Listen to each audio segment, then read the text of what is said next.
In just one episode, Takopi's Original Sin was able to propel itself within the medium and establish this show as unique beyond its competitors. Saying this show's first episode is a roller coaster is an understatement beyond belief. It not only throws you within the world without any explanation of what is going on, leaving the interpretation of the current situation up to the viewers, but with its art style, music, and over-the-top animation, it ultimately convinces the audience that this is a light-hearted show.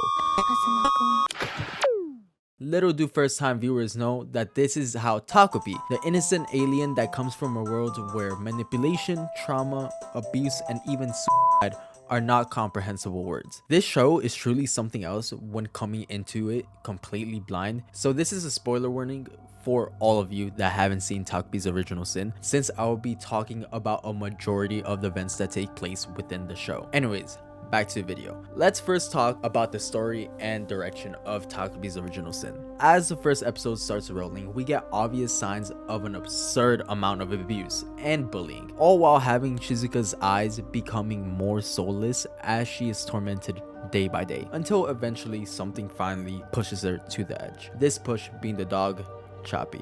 Choppy had been the only one who had ever shown any type of affection to Shizuka, filling in the much needed void that resulted from the tragic and broken household she comes from. And within a single panel, we see that last lifeline stripped away from her feeble and hopeless self.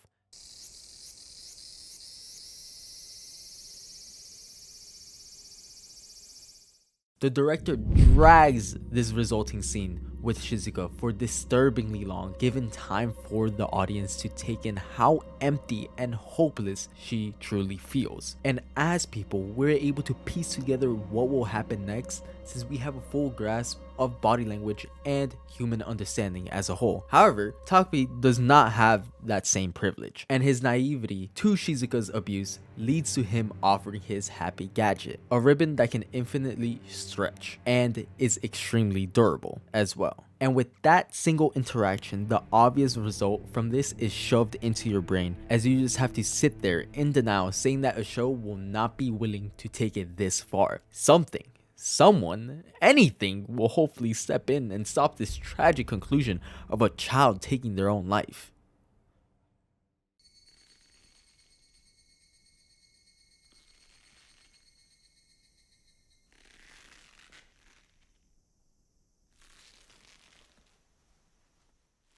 Unfortunately, Takopi does not hold back and goes the extra mile while showcasing some of the most disturbing scenes that can be found within this medium, all while having an upbeat and almost hopeful music playing in the background until we enter Shizuka's room. Only then do the scenes become still and melancholic. Another instance of this would be later in episode 1 when Shizuka is being forced to meet with her school abuser, Marina, in the back of the school. Despite Shizuka being visibly shaken while having every fiber of her body refusing to go and meet up with her abuser, Takopi is unable to understand this and is completely unaware, and his naivety gets the best of him as he dances away, asking when she will head out, since this is the quote-unquote perfect opportunity to make up with Marina and end this fight that they have had between each other. However, seeing Shizuka in distress, he takes out one of his gadgets that is able to turn himself into another person so long as their DNA is inputted into the device. So he turns into Shizuka and then happily dashes out of the bathroom, all while having this happy-go-lucky music playing in the background as he thinks that he has solved the problem. This tone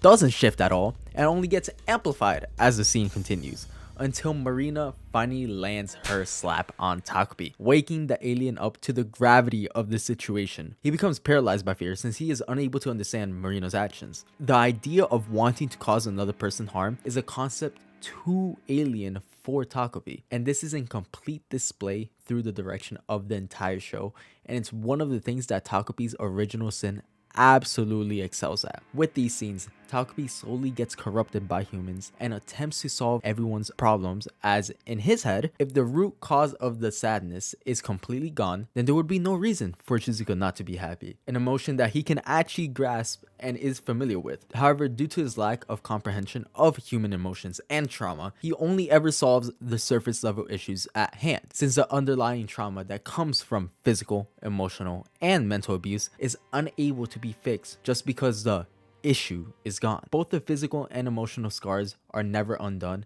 even if the immediate problem is removed from the situation. Which this leads to the conclusion that we saw of episode 2, where he strikes Marina in the head with the camera while attempting to save Shizuka, killing Marina in the process. Due to Takopi being unable to use the camera since it broke when he struck Marina, he sits there in disbelief and is conflicted, unable to come to a decision whether his actions were correct or not. As viewers, we know that the action of ending someone's life in this scenario is morally unjust and is taking things way too far. Takopi has not been exposed to these societal standards that we are. So, with nothing to base his moral compass on, he turns to Shizuka, who praises him for killing Marina and showers him with gratitude. With this, the situation after each and every episode just takes a complete dive as they explore the dark and broken side of Shizuka, a character that was first portrayed as completely innocent and incapable of doing harm herself, while also showcasing the good of Marina and how she is simply a result of an emotionally abusive mother that torments her ruthlessly. Azuma's character was also amazing as it tackled the result of expecting and only rewarding perfection.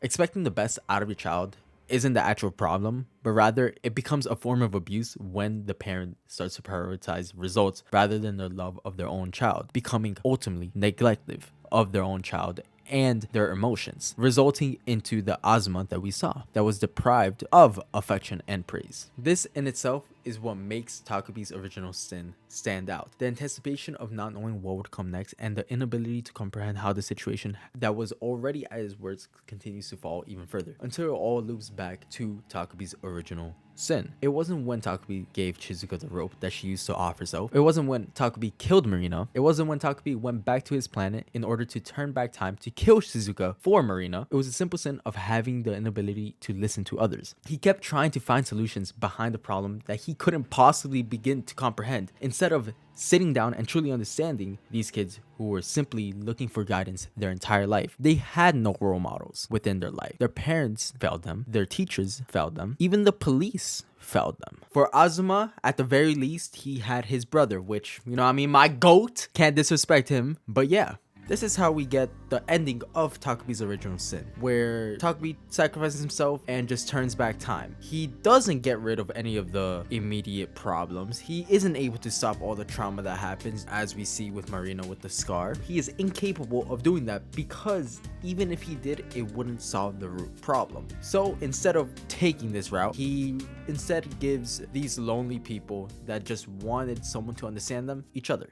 Add on to the fact that this show is able to keep their viewers engaged with some of the most beautiful animated sequences that I have seen this year so far. This show is just straight up beautiful to look at despite its dark nature. You can tell that the team behind this project truly cared about the manga and its adaptation. Only a project backed up by a team filled with love and respect for the source material can produce something even close to this level. Their use of audio, not only OSTs and music in the background, but I'm talking about their use of 3D audio whenever Shizuka was talking to Azuma in the entire Azuma arc was absolutely amazing when I first noticed it. Just adding onto the eeriness of the entire situation. Add all of these factors up and it's no wonder why this show absolutely blew up in popularity. And it 100% deserves every single bit of its hype. If you have not watched this show at all, please go give it a watch now. Unless you're unable to handle extreme graphic and dark scenes, then please stay far away from it.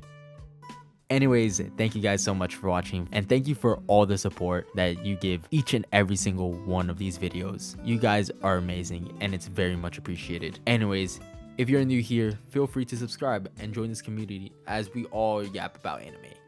Peace out. I love y'all.